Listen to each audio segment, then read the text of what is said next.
Funny man David Letterman shocks his audience, admitting he had sex with women on his staff and saying he's been the victim of an extortion attempt. All right, let's break this all down. We're bringing in our blogger bunch now to discuss David Letterman's bombshell revelation on his show that he was the victim of an extortion attempt and has had sexual relationships with members of his staff. And while I chat with them, Reggie is keeping an eye on what you are saying. I'm sure people have plenty to say. Well, I was just looking through some of the comments, and we were asking if people's opinion had changed of David Letterman. And on our Twitter account, this viewer, Liposuctionist, interesting name, says, Letterman, no change. He's still narcissistic, but we forgive him because he's a great interviewer. I can't say that everyone agrees with that, though, Namwa. We are getting certainly comments like this. We're also getting comments from people who say that they can't help but look at him a little differently today. So we'll see some other comments a little later on after you talk to your bloggers for a few minutes. Excellent. Let's introduce those bloggers right now. First up, I want to welcome Lola Adesioye of thegrio.com. Hey, Lola. Hi, Namwa. We also have Tom O'Neill, senior editor of In Touch Weekly. We're sure you've been a busy man today, Tom. Yes, it's a good day for celebrity gossip. Ah, indeed. All right. Also, we have psychiatrist Dr. Paul Dobransky of drpaul.net. Hello there, Dr. Paul. Hello. And wrapping out our panel, attorney, pop culture expert Russell Wettinson of popsquire.com. Welcome back, Russell. Thanks, good to see you. All right, let's start by having you all watch exactly what David Letterman said last night when he acknowledged having these sexual relationships with members of his staff, and he said that he had given these specifics during grand jury testimony. Let's check it out. This whole thing has been quite scary. I had to go downtown to testify before the grand jury. Yeah. And I had to tell them how I was disturbed by this. I was worried for myself. I was worried for my family. I felt menaced by this. And I had to tell them all of the creepy things that I have done that were going to be... Okay, the audience didn't seem to quite know what to make of it, laughing at what seemed like inappropriate moments sometimes. I'm wondering if I can just start with getting a show of hands from all of you. Who thought that David Letterman did the right thing by coming clean about this on his show? I do, definitely. You know, all of you do. Okay, you go ahead, Lola. Why do you think this was a good choice? Because it puts him in control of the situation, and it also endears him in some ways that he was honest, and I think people like that, and I think it lessens the blow when the public finds out something third hand. It's like, well, you know, why didn't we know about this before? But he said it himself, so he doesn't have anything to hide. I think that was good on his part. Yeah, Tom, essentially he got out ahead, if you will, of the rest of the media.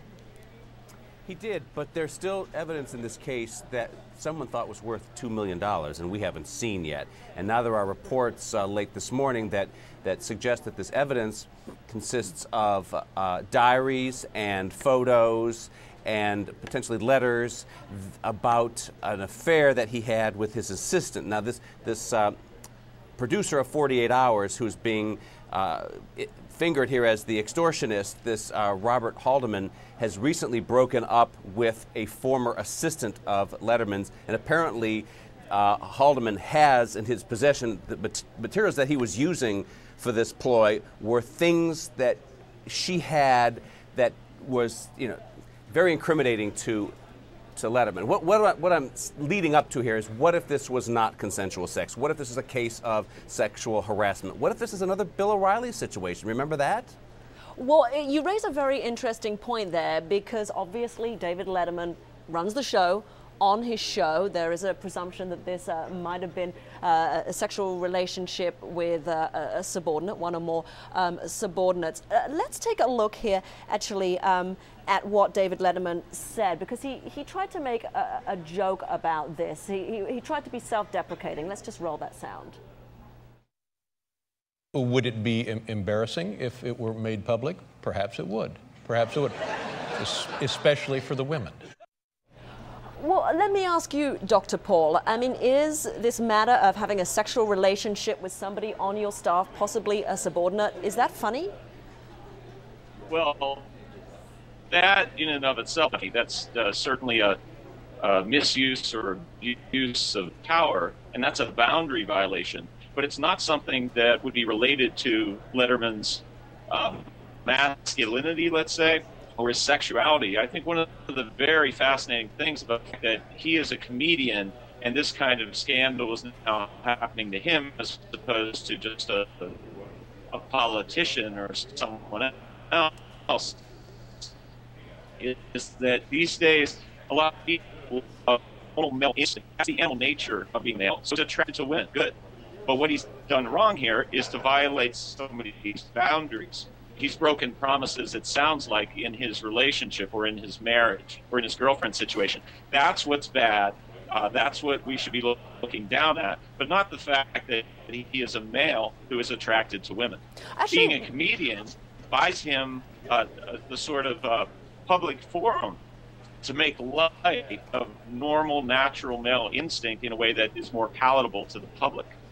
Can I just check the facts that we know here with you, Tom, for a quick second on this matter of David Letterman's relationship? We know he was married in March. We know he has been with the lady who is now his wife for some 20-odd years, maybe on and off. So can we draw an assumption here that there was some kind of infidelity, or can we not?